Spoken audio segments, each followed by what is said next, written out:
Hi, everyone. Welcome in. Today, we're taking you, you listening right now, on a deep dive into a truly fascinating part of Mainz. We're talking about the Bassenheimer Hof. It's a really remarkable place. Now, you sent over some really excellent sources, by the way, all about the Bassenheimer Hof. There's the Wikipedia entries on not just the Bassenheimer Hof itself, but also the Erthaler Hof, and a bit on Mainz as a fortress city. And, some material on just the general history of Mainz. Yeah, there's a lot there. And, what we're going to do is we're going to dig into it all. We're going to see what we can uncover about this Bassenheimer Hof, how it ties into the whole story of Mainz, and, we're just going to see what makes it so interesting, you know? Sounds good. All right, so let's start with the beginning. According to the sources, the Bassenheimer Hof dates back to, 1750, right? And it was built pretty close to the Osteiner Hof, which was another really important residence there in Mainz. And the architect for the Bassenheimer Hof, well, it was Anselm Franz von Ritter zu Grünstein, or Grundstein, as he was sometimes known.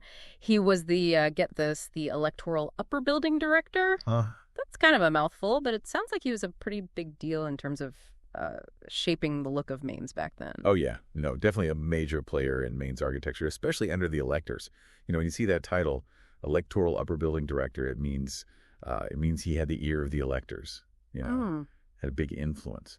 And speaking of electors, the Bassenheimer Hof was actually commissioned by the elector Johann Friedrich Karl von Ostein, who had been elected just a few years before in 1743. So right off the bat, you can see that this was a pretty high status project meant for important people. Right. Right. So it wasn't just like some random building, right? It was meant to be a palace, a city palace for the nobles. And if you look at the area around Schillerplatz, you'll see a bunch of other Baroque palaces, the Schönborner Hof, the Stettiner Hof, the Erthaler Hof. They're all clustered together there. I mean, what does that tell you? Well, it tells you that Mainz was a pretty happening place in the mid-18th century, at least if you were wealthy and powerful. Right. It must have been like the place to be for the elite. And the architecture itself, it's so interesting. So Grünstein, the architect, he had studied in Paris. Oh, wow. And he was really inspired by the facades of Place Vendôme and a place called the Hôtel de Torcy. Ever heard of that? Yeah, I know the Hôtel de Torcy. It's really something. It's now called the Hôtel de Beauharnais. And it's actually the residence of the German ambassador in Paris. Oh, wow. See, that's what I mean, sophisticated. It's Yeah. like a direct line from Paris to Mainz. So they weren't just following local trends. They were really trying to bring a bit of Parisian elegance to Mainz. Exactly. They wanted to show that Mainz was on par with the major cultural centers of Europe, keeping up with the latest styles. But there's this one interesting thing about the Bassenheimer Hof that sets it apart from those Parisian hotels particulier, those grand townhouses they have in Paris. Right. The Bassenheimer Hof, it didn't have a cour d'honneur, that big fancy honor courtyard you'd usually find in a French palace. I wonder why that is. Maybe they just didn't have the space in Mainz, or maybe it was a deliberate choice, to make it a little different from the Parisian style. Yeah, that's a good point. It might have been a space issue, or maybe they wanted to adapt the French model a bit, make it more suitable for the Mainz context. I don't know. Yeah. Something to think about. What's really unfortunate is that we've lost the original interiors of the Bassenheimer Hof. Oh, right.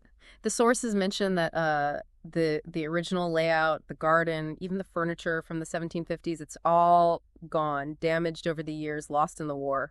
Yeah.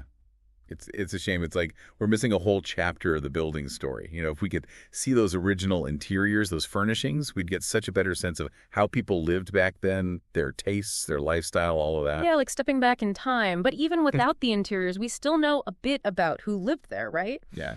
The Bassenheimer Hof was meant to be a home for Maria Antonetta Gräfin Waldbott von Bassenheim, the Elector Archbishop's sister. It was going to be her widow's residence, actually. She had married in 1726, but her husband, Rudolf Johann Graf Waldbott von Bassenheim, died just 5 years later, leaving her with 5 children to raise. Oh, wow. One of them was Rudolf Waldbott von Bassenheim. So, it wasn't just a building. It was meant to be a real home for this family. Right. A place of refuge and, of status, too, Yeah. being connected to the elector like that. But then things got really shaken up in 1792 when General Adam Fleet de Custine occupied Mainz. Oh, yeah. That was a big turning point for the city and for the Bassenheimer Hof, too, right? The nobility had to flee, including the Waldbott family. Yeah, the French Revolution was turning everything upside down. Yeah. And those who had enjoyed power under the old order, well, they were in a dangerous position. It was a complete shift in power and how things worked. And for the Bassenheimer Hof, this marked a kind of a new chapter in its story. Yeah. In 1835, the palace was sold to the military, and it was turned into a barracks for the federal Fortress Mainz, and it stayed that way until 1889. So from a noble residence to military housing, quite a change, huh? It really shows you how Mainz was evolving in the 19th century. It had become a key fortress in the German Confederation, and they needed all the military facilities they could get. And I guess it was also a symbolic move in a way, repurposing this palace that had once represented the power of the aristocracy. Yeah, like a sign of the times, But the story doesn't end there, does it? I mean, after being a barracks, the Bassenheimer Hof was used for all sorts of things. At one point, it was even a Viennese coffee house. Really? Wow. Yeah, and there was also a flag embroidery shop there at some point. It's amazing to think about all the different lives that must have passed through that building. Imagine sipping coffee in a place that was once a nobleman's palace. It's a nice thought, isn't it? But then came World War II. The Bassenheimer Hof was completely burned out in 1942. Yeah, it's heartbreaking. Mainz as a whole was heavily damaged during the war. Something like 80% of the city center was destroyed. It's hard to even imagine the scale of the destruction. But what's remarkable? The Bassenheimer Hof was rebuilt. It was reconstructed pretty quickly after the war, actually, in 1947 and 48. The sources say it was the French occupying forces who pushed for that. I guess they saw its value both historically and, practically too. It was a landmark worth saving. And then for a while, it was used as the seat of the minister-president of Rhineland-Palatinate. That was before it became home to the Ministry of the Interior of Rhineland-Palatinate in 1960, which is what it's still used for today. So from a nobleman's palace to a place of government, it's kind of come full circle in a way, hasn't it? Yeah, in a way it has. I mean, it's still a place of authority, a center of administration, just like it was back in the 18th century, even though the context is completely different now. So the Bassenheimer Hof is still a very important part of Mainz. But, there's this kind of funny detail. Our sources mention a restaurant called Am Bassenheimer Hof, which is located in a neighboring wine grower's estate that was built in 1794. And apparently this restaurant is actually better known than the palace itself. Huh. That's pretty ironic. It's funny how these things work, right? I mean, I guess it makes sense. The restaurant is a public space, a place where people go all the time. The palace is a government building, not exactly a tourist attraction. It really makes you think about how history gets remembered, doesn't it? What gets preserved, what gets celebrated. Yeah. It's not always the grandest buildings or the most important events that capture people's attention. Sometimes it's the everyday places, the places that are part of their daily lives that really stick with them. But speaking of history, we can't talk about the Bassenheimer Hof without talking about Mainz's history as a fortress city, right? Oh, yeah, definitely. I mean, Mainz's military importance goes all the way back to the Romans.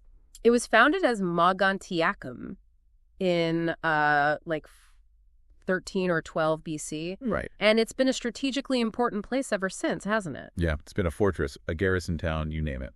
In the 17th century, the electors started developing Mainz as a Baroque fortification. And then in the mid-17th century, they built the citadel. So by the time the Bassenheimer Hof was built, Mainz was already a heavily fortified city. I mean, it must have felt very different from those grand palaces in Paris, surrounded by all these defenses. Yeah, must have. It's interesting to think about how that constant military presence might have shaped the lives of the people who lived in the Bassenheimer Hof. Yeah. Even though it was a grand palace, they were still living in a city that was constantly preparing for potential conflict. Especially in the 19th century when Mainz became a key fortress in the German Confederation, specifically meant to defend against the French. It wasn't until 1874 that Mainz started expanding beyond its fortress walls. Wow. Up to that point, it must have been a very, very densely packed city, right? Oh, for sure. Space would have been at a premium. Right. That's probably why you don't see many grand courtyards in Mainz. They just didn't have the room. And then, of course, came World War II and the destruction we've talked about. 80% of the city center destroyed. Hard to fathom. It's incredible that Mainz was able to rebuild, and in 1946, it even became the capital of the newly formed state of Rhineland-Palatinate. Yeah, it's a testament to the city's resilience, isn't it? Now, before we wrap up, we should mention the Erthaler Hof. It's another Baroque palace in Mainz, and it often gets mentioned alongside the Bassenheimer Hof. We don't have a ton of information on it, but it does show that the Bassenheimer Hof wasn't an anomaly. There was a real trend of building in this style in Mainz at the time. Exactly. The Bassenheimer Hof was part of a larger movement, reflecting the tastes and aspirations of the time. Yeah. It's all connected. So there you have it. The Bassenheimer Hof began its life in the 18th century as a grand palace for the nobility. It was designed in that beautiful French Baroque style, but it was also very much a product of its time and place, built in a city that was also a fortress. Right. And over the centuries, it's been through so much. It's been a military barracks, it's been a coffee house, it's been destroyed and rebuilt, and now it's a vital part of the government of Rhineland-Palatinate. Well, it's a building with many layers, reflecting the many layers of Mainz itself. Its story is a story of change, of adaptation, of survival. And in a way, it's a story that's still being written. So the next time you see a building, any building, stop and think about it for a minute. Think about all the stories it holds, all the lives that have passed through its doors. Who knows what secrets might be hidden within its walls? Who knows what echoes of the past you might hear if you listen closely enough? Thanks for joining us for this deep dive. We'll see you next time. See ya.